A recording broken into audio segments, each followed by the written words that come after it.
죽은 사람의 무덤을 파헤쳐서 썩은 시신의 목을 베라. 그리고 그 목뼈를 저잣거리에 걸어놓아라. 이건 공포영화 대사가 아닙니다. 조선왕조실록 연산군 일기에 실제로 기록된 왕의 명령입니다. 그런데 이렇게 처참한 최후를 맞이한 사람이 누구였는지 아십니까? 궁궐 대문이나 지키던 문지기 출신이 2명의 왕에게 딸을 시집보내고 조선 최고의 관직인 영의정에 앉아서 왕도 함부로 건드리지 못하는 절대 권력자가 된 남자. 살아서는 남의 목을 치는 살생부를 쥐고 조선을 피바다로 만들었는데 죽어서는 자기 목이 잘려 거리에 내걸렸습니다. 조선왕조실록의 이름이 2300번 등장하는 이 남자, 한명회입니다. 도대체 문지기가 어떻게 왕위에 군림하는 괴물이 됐는지, 그리고 왜 죽어서까지 목이 잘려야 했는지 지금부터 그 소름 끼치는 이야기를 풀어보겠습니다. 구독, 좋아요. 한명회는 태어나는 순간부터 보통 사람이 아니었습니다. 1415년 한양의 한 집안에서 아이가 하나 태어났는데 10달을 못 채우고 7달 만에 세상에 나온 겁니다. 팔다리가 제대로 펴지지 않았고 얼굴조차 완성이 안 된 상태였다고 합니다. 집안 어른들의 반응이 어땠을까요? 이 아이를 키우자는 사람이 단 한 명도 없었습니다. 그냥 버려두자는 분위기였거든요. 그런데 집안의 늙은 여종 하나가 이 아이를 몰래 안아서 솜으로 감쌌습니다. 밀실에서 며칠 동안 체온을 불어넣었더니 기적처럼 아이가 살아난 겁니다. 만약 이 여종이 없었다면 한명회는 세상에 존재하지 않았을 겁니다. 그리고 계유정난도, 세조의 즉위도, 어쩌면 조선의 역사 자체가 완전히 달라졌을지 모릅니다. 한명회의 할아버지 한상질은 조선 건국공신이었습니다. 태조 이성계의 명을 받아 명나라에 직접 건너가서 화령과 조선, 2가지 국호 중 조선을 받아온 사람이거든요. 나라 이름을 가져온 집안의 손자라면 탄탄대로를 걸었을 거라고 생각하겠지만 현실은 완전히 반대였습니다. 한명회는 어릴 때 부모를 모두 잃었습니다. 종조부 한상덕의 집에 얹혀 살면서 눈칫밥을 먹었고 주변에서는 칠삭둥이라며 손가락질을 했죠. 유일한 무기는 머리였습니다. 기억력이 남달랐고 눈치가 빨랐는데 문제는 그게 시험에서 통하지 않았다는 겁니다. 과거 시험에 도대체 몇 번을 떨어졌는지 기록에도 정확히 나오지 않을 정도입니다. 30 중반이 넘도록 갈 곳이 없었습니다. 그러다 38에 겨우 잡은 자리가 개성 경덕궁의 궁직이었는데 경덕궁이란 태조 이성계가 왕이 되기 전에 살던 집입니다. 그 빈집 대문을 지키는 게 한명회의 일이었죠. 이름만 관직이지 사실상 수의였습니다. 그런데 이 시기에 한명회의 인생을 완전히 바꿔놓은 사건이 하나 터집니다. 당시 개성에는 한양 출신 관리들이 모여서 친목을 다지는 모임이 있었는데 한명회가 찾아가서 나도 한양 사람이고 관직에 있으니 함께해도 되지 않겠냐고 했습니다. 돌아온 건 코웃음이었습니다. 경덕궁 직위도 벼슬로 쳐주느냐, 문직이 나부랭이는 가서 대문이나 잘 지키라는 소리를 들었거든요. 이 모욕이 한명회의 뼛속에 박혔습니다. 보통 사람이면 풀이 죽었을 겁니다. 하지만 한명회는 달랐습니다. 이 순간 그의 안에서 뭔가가 폭발한 겁니다. 나를 무시한 저들이 머지않아 내 발밑에 엎드리게 될 것이다. 이건 단순한 돈풀이가 아니었습니다. 피해 복수극의 서막이었죠. 한명회에게는 친구가 딱 한 명 있었습니다. 권람이라는 사람인데 이 사람은 할아버지 권근의 명성을 이어받아 과거에 장원 급제했고 조정에서도 잘 나가고 있었거든요. 어느 날 술자리에서 권람이 물었습니다. 자네 같은 인물이 왜 이런 시골 구석에서 썩고 있는 건가? 한명회가 낮은 목소리로 대답했습니다. 지금은 어린 임금 밑에서 대신들이 세상을 주무르고 있지만 곧 뒤집힐 걸세. 나는 그 폭풍이 불어오길 기다리고 있을 뿐이야. 이게 허세였을까요? 아닙니다. 한명회는 궁 대문을 지키면서도 한양 정세를 빠짐없이 추적하고 있었거든요. 누가 누구와 만나는지, 어떤 소문이 도는지, 바람의 방향이 어디로 부는지를 전부 읽고 있었습니다. 당시 조선의 정국이 어땠는지 설명을 해야 합니다. 문종이 일찍 죽으면서 12살짜리 단종이 왕위에 올랐는데 애가 뭘 알겠습니까? 좌의정 김종서와 영의정 황보인이 어린 왕을 대신해서 나라를 통째로 쥐고 흔들고 있었습니다. 특히 김종서는 여진족도 벌벌 떠는 전설적인 무관 출신이었기 때문에 조정에서 그에게 대놓고 맞서는 사람이 없었거든요.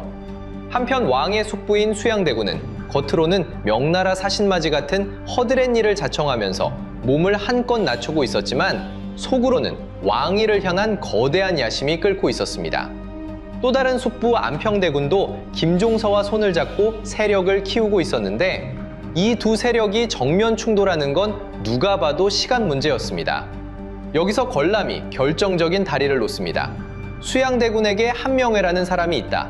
대분께서 진정 큰일을 도모하신다면 이 사람이 아니면 안 된다고 추천한 겁니다. 수양대군은 처음에 코웃음을 쳤습니다. 문지기를 데려와서 뭘 하겠다는 건가 싶었겠죠? 그런데 한명회를 직접 만나는 순간 표정이 바뀌었습니다. 한명회가 대뜸 이렇게 말했거든요. 지금 주상이 어리신 틈을 타 대신들이 권력을 독차지하고 있으니 나라가 위태롭습니다. 공께서 먼저 일어나지 않으면 종묘와 사직이 무너질 것이니 소신이 그 길을 닦겠습니다. 이건 돌려서 말한 게 아닙니다. 쿠데타를 하자고 대놓고 제안한 겁니다.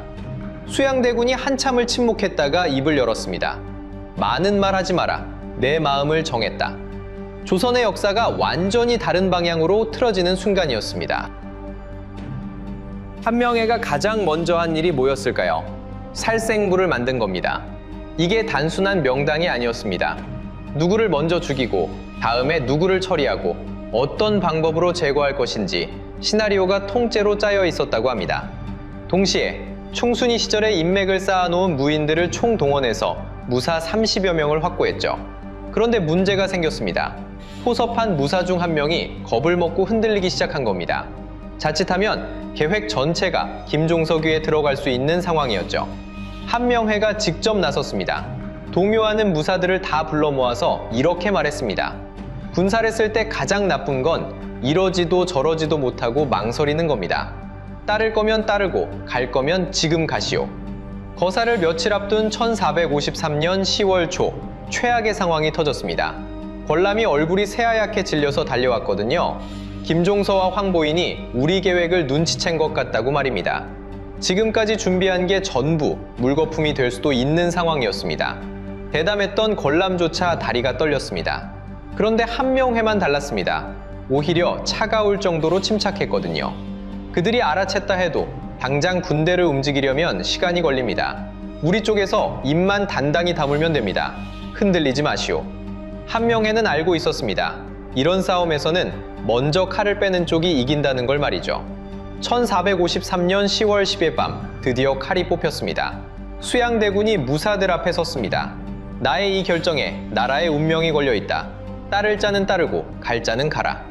한명회의 설계대로 수양대군은 곧바로 김종서의 집으로 향했습니다. 불을 하나만 빌려달라며 김종서를 문 밖으로 끌어냈고 김종서가 수양이 건넨 편지를 달빛에 비춰 읽으려고 고개를 숙이는 바로 그 찰나 수양이 가장 신임하던 무사 중 한 명이었던 이문이 휘두른 철퇴가 김종서의 머리를 내리쳤습니다. 비명 한 번 지르지 못하고 쓰러졌습니다. 여진족조차 두려워하던 조선 최고의 무관 김종서가 그렇게 허무하게 끝난 겁니다. 같은 시각 한명회는 궁궐로 향했습니다. 궁궐문을 장악하고 살생부를 펼쳐들었죠. 그가 내린 명령은 간단했습니다. 들어오는 대신은 전부 하인을 밖에 두고 혼자 들어오게 하라. 한밤중에 급히 소집된 대신들은 뭔 일인가 싶어 호의도 없이 맨몸으로 궁궐에 들어왔습니다. 그 순간 어둠 속에서 기다리고 있던 무사들의 칼이 번쩍였습니다. 황보인이 쓰러졌습니다. 조극관이 쓰러졌습니다. 김종서의 편으로 분류된 자들이 줄줄이 쓰러져갔죠. 한명회는 살생부 위의 이름에 붉은 선을 긋고 또 그었습니다. 궁궐에 오지 못한 대신들에게는 따로 병사를 보내서 집까지 찾아가 끝까지 처리했거든요. 1년 전만 해도 궁 대문이나 지키던 사람의 손짓 하나에 조선의 최고의 관료들이 속절없이 목숨을 잃은 겁니다. 이게 바로 계유정난입니다. 피바람은 여기서 끝나지 않았습니다. 안평대군과 그의 아들들까지 전부 잡아가뒀고 김종서의 가족은 노비로 전락시켰습니다. 16세 이상의 아들들은 모조리 죽였죠. 그런데 이 학살 와중에 함께 거사를 도모했던 무사들 중 일부가 양심의 가책을 느끼면서 반발하기 시작했습니다. 아무리 그래도 임금께 먼저 아뢰는 게 순서 아닙니까? 한명회가 매섭게 쏘아붙였습니다. 작은 일도 제대로 하려면 오랜 시간이 걸리는 법인데 나라를 바로잡는 큰일에 어찌 주저하느냐. 반발은 그 자리에서 눌렸습니다. 사람들은 한명회를 사람의 탈을 쓴 악귀라고 불렀습니다. 수양대군은 한명회를 뭐라고 불렀을까요? 나의 장량이로다. 장량은 중국 한나라를 세운 유방의 전설적인 책사입니다. 그만큼 한명회가 결정적인 역할을 했다는 뜻이죠. 계유정난 1등 공신. 하지만 한명회의 야심은 여기가 끝이 아니었습니다. 수양대군이 세조로 즉위한 뒤에 단종 복위운동이 일어났는데 이때도 한명회가 선수를 쳤거든요. 성산문과 박팽년 등 사육신이 세조를 암살하려는 계획을 짰는데 한명회가 이 정보를 먼저 입수해서 관련자 800명을 한꺼번에 쓸어버렸습니다. 이때 정몽주의 손자 정보가 찾아와서 사육신을 살려달라고 간곡히 매달렸지만 한명회가 단칼에 거절했고 정보는 천추의 악인이라며 한명회에게 욕을 퍼부었다는 기록이 남아 있습니다. 이 공로로 한명회는 도승지에서 병조 판서를 거쳐 마침내 영의정까지 올라갔습니다. 여기까지도 대단한데 한명회는 한 발 더 나갔습니다. 셋째 딸을 세조의 둘째 아들 해양대군에게 시집 보냈는데 세조의 첫째 아들 의경세자가 일찍 죽으면서 해양대군이 예종으로 왕위에 오른 겁니다. 한명회의 딸이 왕비가 됐습니다. 그런데 예종이 왕위에 오른 지 고작 15개월 만에 죽었습니다. 이때 한명회가 또 한 번 판을 뒤집습니다. 이미 자신의 넷째 딸과 결혼시켜 놓은 자을산 대군을 왕위에 앉힌 겁니다. 이 사람이 성종입니다. 2명의 왕에게 딸을 시집 보내 2번이나 왕의 장인이 된 사람. 조선 500년 역사를 통틀어 이런 일은 한명회 말고는 없습니다. 그런데 권력이 커질수록 그림자도 길어지는 법이거든요. 세조가 베푸는 연회에서 한명회와 함께 계유정난을 일으켰던 공신 양정이 술에 취해서 세조에게 이제 보위에서 물러나실 때가 됐다는 말을 던졌습니다. 왕위에서 내려오라는 뜻이었죠. 세조가 격분해서 그 자리에서 양정을 처형했습니다. 한명회는 그 장면을 바로 옆에서 지켜봤습니다. 공신이라도 왕 앞에서는 한순간에 목이 날아간다는 걸 두 눈으로 확인한 거죠. 게다가 젊은 사원부 관원들이 한명회를 본격적으로 물기 시작했습니다. 인사에 부당하게 개입했다, 청탁을 받았다며 줄줄이 탄핵을 올렸거든요. 한명회 입장에서는 내가 왕을 만들고 나라를 세웠는데 돌아오는 게 이거냐는 분노가 치밀었을 겁니다. 그런데 한명회가 보통 사람이 아닌 게 여기서 드러납니다. 무너지는 대신 역으로 승부수를 던졌거든요. 사직서를 올린 겁니다. 신이 병이 깊어 더 이상 직무를 수행할 수 없으니 해임해 주십시오. 겉으로는 물러나겠다는 뜻이지만 진짜 메시지는 다른 데 있었습니다. 내가 빠지면 당신 옆에 이만한 사람이 있느냐? 지금 나를 지켜야 하는 건 당신이다. 성종을 향한 고도의 심리전이었습니다.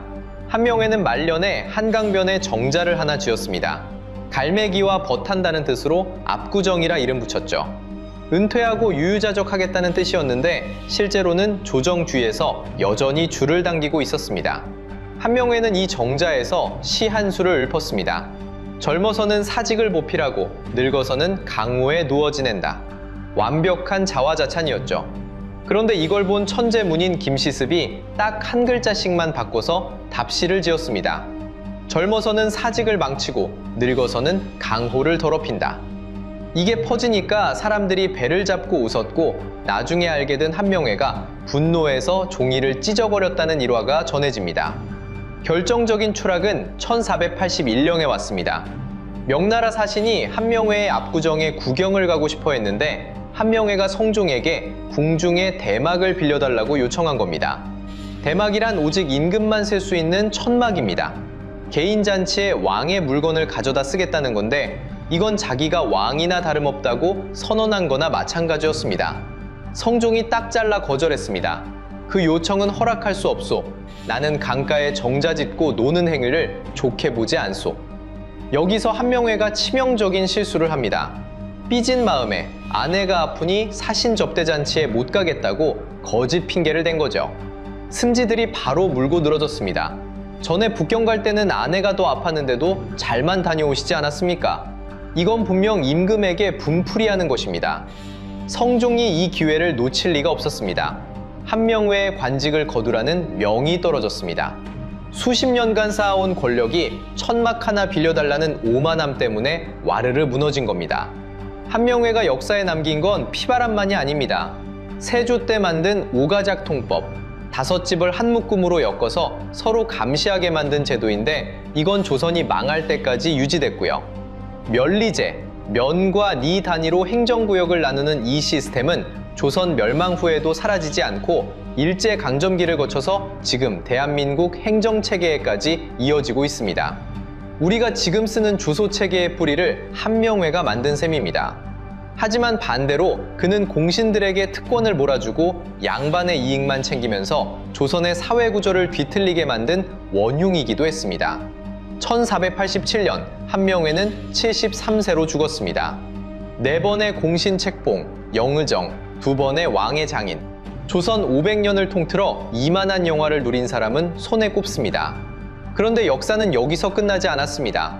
죽고 17년이 지난 1504년, 연산군이 자기 어머니 패비 윤씨의 죽음에 한명회가 가담했다는 사실을 알아냈거든요. 연산군의 명령은 소름이 끼칩니다. 한명회의 무덤을 파헤쳐라. 백골을 꺼내 목을 베고 그 목뼈를 저잣거리에 걸어놓아라. 연산군 일기에 그대로 기록된 내용입니다.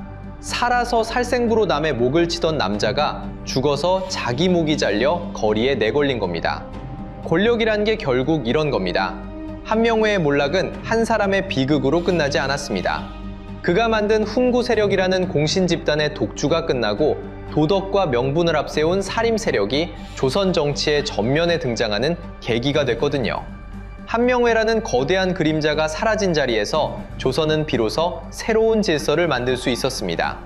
오늘날 서울에서 가장 비싼 동네 중 하나인 압구정동이라는 이름, 이게 어디서 왔는지 아는 사람은 많지 않습니다. 갈매기와 버타겠다며 정자를 짓고 태평한 척했지만 끝내 권력을 놓지 못했던 한 늙은 정치인의 호에서 온 겁니다. 정자는 사라졌지만 이름은 남았고 남은 건 갈매기와의 우정이 아니라 피와 욕망의 흔적이었습니다. 문지기에서 시작해 왕위에 군림하려 했던 이 남자의 일생은 결국 어떻게 살 것인가 보다 어떻게 기억될 것인가가 더 중요하다는 사실을 우리에게 묵직하게 던져주고 있습니다. 영상이 유익했다면 구독, 좋아요, 알림 설정 부탁드립니다.